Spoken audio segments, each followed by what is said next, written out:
CM Siddaramaiah ಹಾಗೂ DCM DK Shivakumar ಅವರು ಸದ್ಯ ತಮ್ಮ ಈ ಸಿಎಂ ಕುರ್ಚಿ ಫೈಟ್ಗೆ ತಾತ್ಕಾಲಿಕ ವಿರಾಮವನ್ನ ಘೋಷಣೆ ಮಾಡಿದ್ದಾರೆ. ಇನ್ನು ಚೆಂಡನ್ನ ಹೈಕಮಾಂಡ್ ಅಂಗಳಕ್ಕೆ ಕಳುಹಿಸಿರೋದು. ಇದರ ಜೊತೆಗೆ ಡಿಕೆ ಶಿವಕುಮಾರ್ ಅವರು ಪವರ್ಫುಲ್ ದೇವಸ್ಥಾನವನ್ನ ಸುತ್ತಿತು ಅಲ್ಲಿ ಹೋಮ ಹವನ ಪೂಜೆಯನ್ನ ಮಾಡಿಸಿದ್ದಾರೆ. ಇದರ ಒಂದು ವರದಿ ಇಲ್ಲಿದೆ. ಬ್ರೇಕ್ಫಾಸ್ಟ್ ಸಭೆ ಬಳಿಕ ಡಿಕೆ ಟೆಂಪಲ್ ರನ್. ಭೂ ವರಹನಾಥ ದೇಗುಲದಲ್ಲಿ ಹೋಮ ಹವನ. ದಂಪತಿ ಸಮೇತವಾಗಿ ಹೋಮಕ್ಕೆ ಪೂರ್ಣಾಹುತಿ ಅರ್ಪಣೆ. ರಾಜ್ಯಕ್ಕೆ ಒಳಿತಾಗಲಿ ಎಂದು ಪ್ರಾರ್ಥಿಸಿದ್ದೇನೆ ಎಂದ ಡಿಕೆಶಿ. ಕಳೆದ 15 ದಿನಗಳಿಂದ ರಾಜ್ಯ ರಾಜಕೀಯದಲ್ಲಿ ಫುಲ್ ಸೌಂಡ್ ಮಾಡ್ತಾ ಇರುವ ವಿಚಾರ ಸಿದ್ದರಾಮಯ್ಯ ಹಾಗೂ ಡಿಕೆ ಶಿವಕುಮಾರ್ ಅವರ ನಡುವಿನ ಪವರ್ ಶೇರಿಂಗ್ ವಿಚಾರ. ಈ ಸಂಬಂಧ ನಿನ್ನೆ ಸಿಎಂ ಸಿದ್ದರಾಮಯ್ಯ ನಿವಾಸದಲ್ಲಿ ಡಿಕೆ ಶಿವಕುಮಾರ್ ಅವರೊಂದಿಗೆ ಟಿಫನ್ ಮೀಟಿಂಗ್ ನಡೆಯಿತು. ಬಳಿಕ ನಾವು ಒಟ್ಟಿಗೆ ಇದ್ದೀವಿ, ಹೈಕಮಾಂಡ್ ನಿರ್ಧಾರಕ್ಕೆ ನಾವು ಬದ್ಧ ಎನ್ನುವ ಮೂಲಕ ಇಬ್ಬರು ನಾಯಕರು ಒಗ್ಗಟ್ಟಿನ ಮಂತ್ರ ಜಪಿಸಿದ್ದಾರೆ.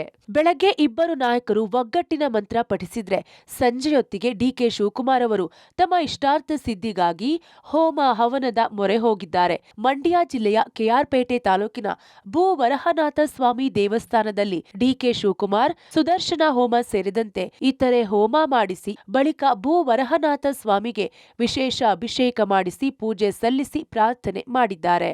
ಇನ್ನು ಇದೇ ವಿಚಾರವಾಗಿ ಡಿಸಿಎಂ ಡಿಕೆ ಶಿವಕುಮಾರ್ ಪ್ರತಿಕ್ರಿಯಿಸಿದ್ದಾರೆ. ತಿಹಾರ್ ಜೈಲಿಗೆ ಹೋಗಿದ್ದ ಸಂದರ್ಭದಲ್ಲಿ ಅತ್ತೆ ಮಾವ 4 ಬಾರಿ ಇಲ್ಲಿಗೆ ಬಂದು ಪೂಜೆ ಸಲ್ಲಿಸಿದ್ರು. ಇದಾದ ಬಳಿಕ ಡಿಕೆಶಿ ಅವರ ಜೀವನದಲ್ಲಿ ಎಲ್ಲವೂ ಒಳ್ಳೆಯದಾಗಿದೆ. ಅಲ್ಲದೆ ಶಿವಕುಮಾರ್ ಅವರಿಗೆ ವಿಪಕ್ಷದ ಸ್ನೇಹಿತರೊಬ್ಬರು ಇಲ್ಲಿಗೆ ಹೋಗಲು ಸಹ ತಿಳಿಸಿದ್ರು.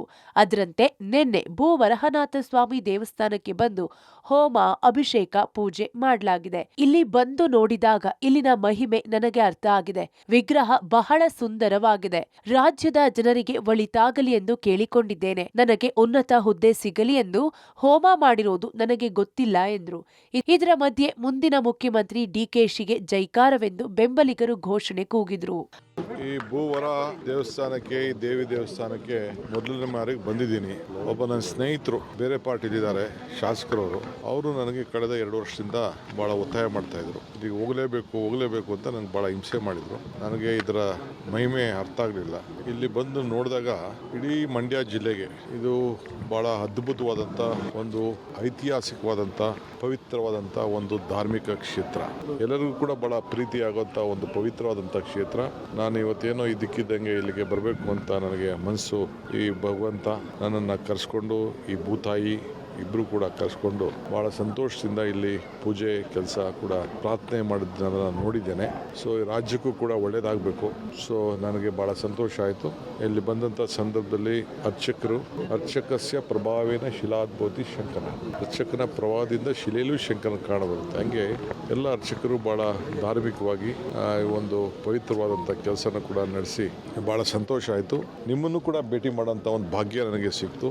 ಭೂ ವರಹನಾಥ ಸ್ವಾಮಿ ದೇವಸ್ಥಾನದಲ್ಲಿ ಸಾಕ್ಷಾತ್ ವಿಷ್ಣು ವರಹ ಅವತಾರದಲ್ಲಿ ಭೂದೇವಿಯನ್ನ ಕೂರಿಸಿಕೊಂಡಿರುವ ಬೃಹತ್ ವಿಗ್ರಹ ಇದೆ.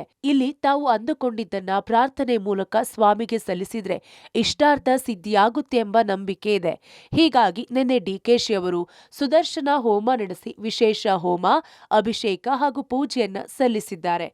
ಇಲ್ಲಿನ ಅಧಿದೇವತೆಯ ಮಹಾಲಕ್ಷ್ಮಿ ಅವಳ ಕೃಪೆಯಾಗಲಿ ಅಂತ ಹೇಳಿಬಿಟ್ಟು ಸಪ್ತವಿದ್ಯಾ ಹೋಮವನ್ನು ಮಾಡಿದ್ದೀವಿ. ಅದರ ಜೊತೆಗೆ ಎಲ್ಲ ದೃಷ್ಟ ನಿವಾರಣೆಗಾಗಿ, ದುಷ್ಟ ಶಕ್ತಿಗಳ ನಿವಾರಣೆಗಾಗಿ ನೃಸಿಂಹ ಹೋಮ ಮತ್ತು ರುದ್ರ ಹೋಮವನ್ನು ಮಾಡಲಾಗಿದೆ. ಅವರಿಗೆ ಒಳ್ಳೆಯದಾಗಲಿ, ಉನ್ನತವಾದ ಅಧಿಕಾರ ಪ್ರಾಪ್ತಿಯಾಗಲಿ ಅಂತ ಪ್ರಾರ್ಥನೆ ಮಾಡಿದ್ದೀವಿ. ನಾವು 12 ವರಾಹ ಮಂತ್ರದಿಂದ ಹೋಮ, ಸಪ್ತವಿದ್ಯಾ ಹೋಮ, ಕೃಷ್ಣ ಹೋಮ, ಸುದರ್ಶನ ಹೋಮ, ನರಸಿಂಹ ಹೋಮ, ಆಮೇಲೆ ರುದ್ರ ಹೋಮ. ಭಗವಂತ ಅವರಿಗೆ ಆಯುಸ್ಸು, ಆರೋಗ್ಯ, ಐಶ್ವರ್ಯ ಮತ್ತು ಉನ್ನತ ಅಧಿಕಾರವನ್ನು ಕೊಡಲಿ ಅಂತ ಪ್ರಾರ್ಥನೆ ಮಾಡ್ತೀವಿ. ಒಳ್ಳೆ ಕೆಲಸ ಮಾಡ್ತಾರೆ, ಒಳ್ಳೇದಾಗಲಿ, ಅವರಿಗೆ ಅಧಿಕಾರ ಪ್ರಾಪ್ತಿಯಾಗಲಿ ಅಂತ ಆಸೆ ಪಡೋ ತಪ್ಪೆ.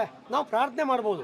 ಭಗವಂತ ಇಲ್ಲಿರ್ತಕ್ಕಂಥ ಸ್ವಾಮಿ ಭಗವಂತ ಎಲ್ರಿಗೂ ಕರುಣಿಸ್ತಾನೆ. ಅವ್ರಿಗೂ ಕರುಣಿಸ್ತಿಂದ ಮತ್ತೊಮ್ಮೆ ಪ್ರಾರ್ಥನೆ ಮಾಡ್ತೀವಿ. ಅದಾದ್ಮೇಲೆ ಅಭಿಷೇಕ ಇದೆ, ಅಭಿಷೇಕದಲ್ಲೂ ವಿಶೇಷವಾದ ಪ್ರಾರ್ಥನೆ ಮಾಡ್ತೀವಿ. 1000 ಲೀಟರ್ ಹಾಲು ಮತ್ತು ಪುಷ್ಪಾಭಿಷೇಕ ಎಲ್ಲ ಮಾಡ್ತೀವಿ. ವರಾಹ ಸ್ವಾಮಿ ಎಲ್ರಿಗೂ ಒಳ್ಳೇದು ಮಾಡ್ತಾನೆ. ಒಟ್ಟಾರೆ ಪವರ್ ಶೇರಿಂಗ್ ಶೀತಲ ಸಮರಕ್ಕೆ ಇಬ್ಬರು ನಾಯಕರು ಮಾತಿನಲ್ಲಿ ತಾತ್ಕಾಲಿಕ ವಿರಾಮ ಘೋಷಣೆ ಮಾಡಿದ್ದಾರೆ. ಆದರೆ ಡಿಕೆಶಿ ಅವರು ತಮ್ಮ ಇಷ್ಟಾರ್ಥ ಸಿದ್ಧಿಗೆ ದೇವರ ಮೊರೆ ಹೋಗಿರುವುದು ಮಾತ್ರ ಸುಳ್ಳಲ್ಲ. Rohit Devarahalli, public TV, Mandya.